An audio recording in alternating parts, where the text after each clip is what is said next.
let me bring in strategic affairs analyst Brahma Chelani and also Yogesh Gupta, who is a former ambassador. Brahma Chelani, coming to you. You know, the credibility of the administration's action is the main question. And the second question that I wish to ask you is, do you think this is in a way coming as a response to all those who have been raising concerns or the entire furor which is playing out with regards to Adani Group's you know, alleged indictment by the DOJ, although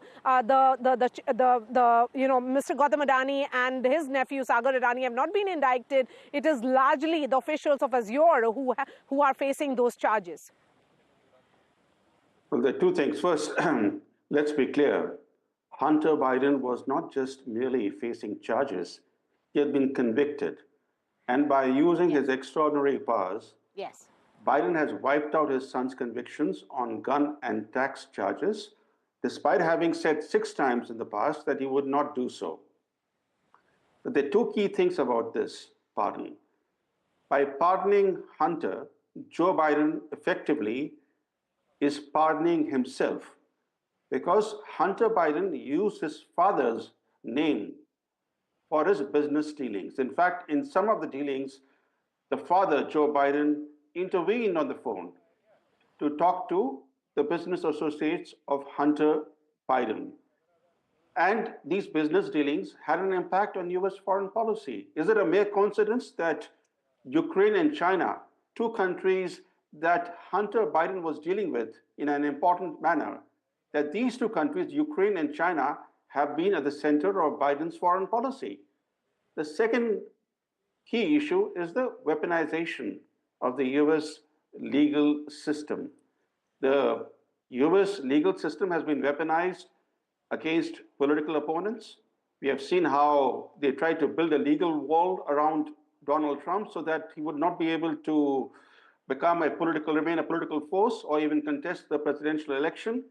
But the justice system has also been weaponized as an instrument of foreign policy. We have seen how the Department of Justice in the US has in 2 cases in recent months sought to use this legal system as a weapon against India. One was this case where a former Indian intelligence officer was indicted without India being consulted, without India getting any advance information.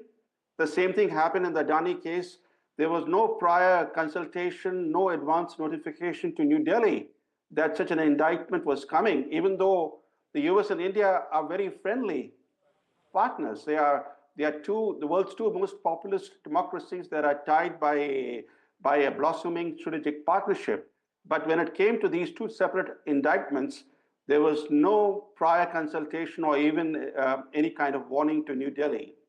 But I think the larger question in terms of domestic politics in the US is this, that Biden, in effect, by making this sweeping pardon, has confirmed the criticism, the charges of the Republicans, that the Justice Department under Biden has been politicized. In fact, in his statement pardoning his son, Biden has questioned the fairness of the legal system, saying that Hunter Biden had been selectively targeted. So in fact, he's confirming what the Republicans have been saying, that the justice system actually is very selectively. I have just enough time for Ambassador Yogesh Gupta.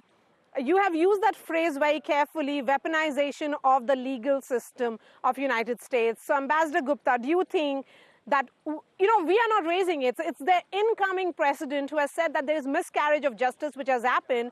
So it certainly raises question on the entire credibility and the process of the functioning of the Department of Justice.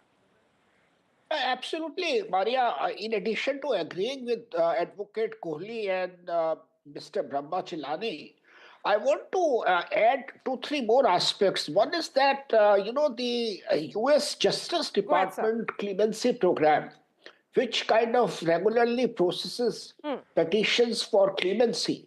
Now, this Hunter Biden did not qualify under that program to be given clemency. So, which means that in the normal course, Hunter Biden was not entitled to getting a clemency from the US government or from the presidency.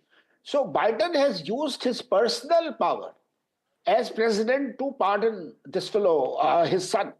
So this raises questions about the morality and about the values of the president, that he speaks on one hand and that he administers for others. Second thing is that, as Brahmachelani just said, Hunter Biden has been involved in many, fishy dealings in Ukraine and China. For instance, there have been reports that Hunter Biden got some contracts for drilling of oil in Ukraine for all the assistance that the United States gave to Ukraine. Now, he cannot be charged for those crimes, those illegalities in Ukraine or in China, all those his unfair business dealings. So Biden's pardon completely kind of pardons him, for all the Okay. illegalities that he has committed.